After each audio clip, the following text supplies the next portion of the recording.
earned places at the top of the tree. Only a few hundred golfers get to go on the US Tour. Just 22 drivers start each Grand Prix. But this year, there are just 5 seats available from which a driver can win the World Rally Championship. And to succeed, he needs the best car he can get.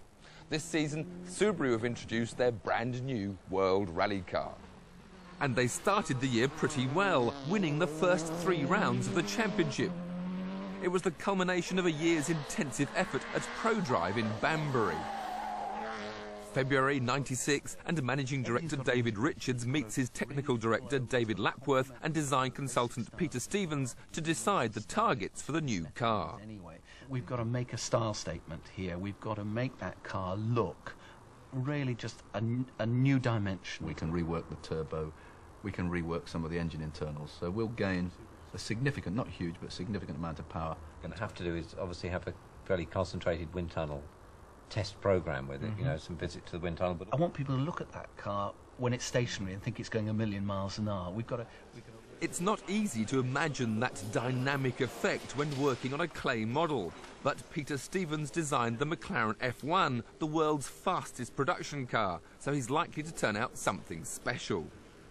The new regulations allow the Subaru to have a wider track, but the bulging wings have to be in steel and fully styled into the car, not just bolted on. That's helped by choosing the 2-door version of the Impreza. By early March, Peter Stevens' designs have received final approval. Inside the new skin, David Lapworth's team were able to modify the body and the roll cage, seeking the greatest possible rigidity as a way to optimise handling. You can't be precise with springs and dampers if they're attached to a flexible body shell. And that's that you'll see in all areas of motorsport, whether it's Formula 1, touring car racing, or more and more even in rallying now. So we're trying to make the body shell stiffer without adding weight to it, and that's where the CAD system comes into its own. The computer analysis showed that adding 2 simple struts near the rear axle increased stiffness by 18%, and all without needing to build several full-scale prototypes.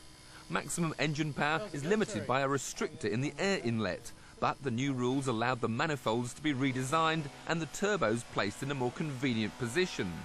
Optimising the design through the summer gave an impressive 8% increase in torque. Off with the standard panels, on with the new curvaceous ones, as the car moved to the final assembly in October, just 3 months before the Monte Carlo Rally. In fact, it was only 3 weeks before the international launch in Spain, just before the last round of the '96 season. In the hills behind Barcelona, the world's rallying press were ushered into the new era for rallying, as seen by David Richards. Rally cars have historically been based very much on production units. These cars, sure, they've got the roots in production cars, but we've got the lovely exciting colours, the excitement of the wings, the performance, everything about them is extending the sport to a new dimension. 5 days later, the team got their first chance to drive the new car in anger. Colin McRae had just won the Rally Catalunya in the old car and was impressed with its replacement. Obviously the car straight out the box and straight away it was quicker than the old car. Just generally everywhere it's a bit better, so it's looking very promising. By the time the team returned to Catalunya last month for this year's event, that promise had been fulfilled with 3 straight victories. This was the shakedown day to confirm the results of earlier testing in Corsica. We have 1 new tyre we're going to try today, which is just the latest development we've found from the last test, so we'll try that today, and that's all really. You won here last time, so it should be easy. Yeah, if you say so. The shakedown went well, but the Subarus ended up being beaten for the 2nd time running by Mitsubishi, and they were using their old Group A car. So why wasn't the World Rally car obviously better? I guess you'd have to say the Group A Mitsubishi is very much the benchmark that the regulations were based on. The main advantage is that it's made the homologation process much simpler, much easier. It means that any manufacturer really who's serious about the World Championship now could come into the championship without having to get locked into a very complicated, long-term process to make a special road car. It's hoped that the much cheaper homologation requirements will soon tempt 2 or 3 more manufacturers into the small group competing at the top level, and that will make Colin McRae's profession slightly less exclusive. How did he react to the pressure of occupying one of those 5 championship seats? It's very, very difficult to get to this level of the sport, and probably even more difficult to stay there. There's an awful lot of young guys biting at our heels, so there's quite a lot of pressure to perform and stay there.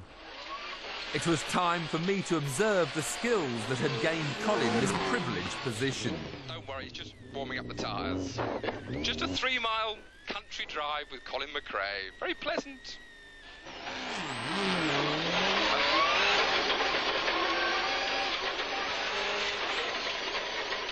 There's people standing everywhere. Oh my God.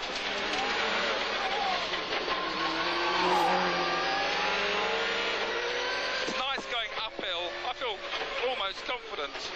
Oh no, I don't.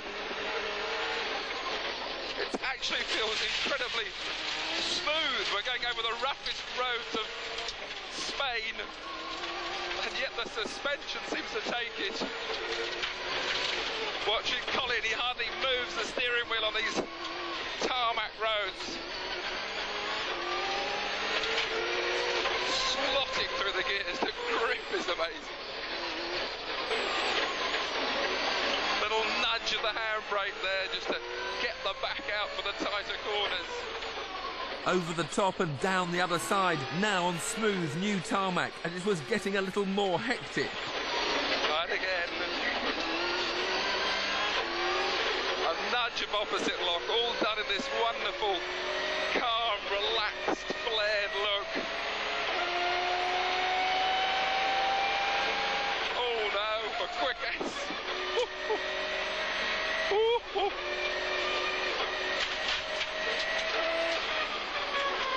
Okay.